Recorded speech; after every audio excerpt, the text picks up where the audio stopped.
I mean, all these people running around claiming to be saved, calling themselves sinners because they haven't entered the faith. Because, I mean, it requires you hearing the faith and believing to be able to enter the faith. And people aren't hearing the faith because you have a bunch of blind leaders behind a pulpit leading them astray. Because we're made new creatures in Christ Jesus when we're water baptized into Jesus and into his death, where we partake of his death. And we also partake of his resurrection there through faith in the operation of God, wherein we believe that God raised Jesus from the dead. I mean, this is what Paul is trying to describe in Romans 10, but all these false teachers have corrupted that. Paul's just describing the faith that you need to have for water baptism to have any power in your life in Romans chapter 10.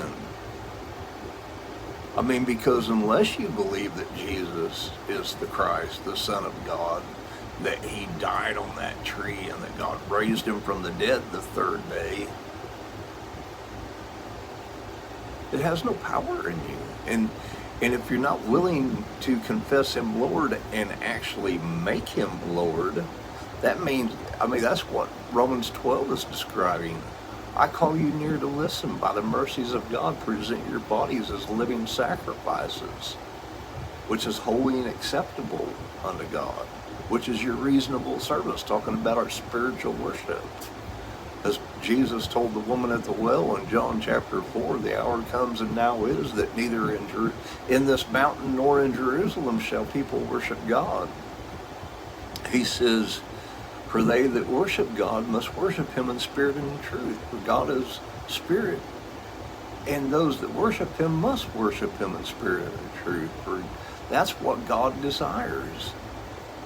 That's why God planted man in a natural state on this earth subject to vanity, as Paul describes in Romans chapter 8.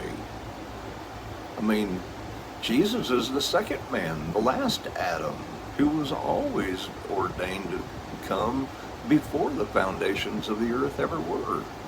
And after Adam and Eve disobeyed God and ate of the tree, that was what he spoke to the serpent.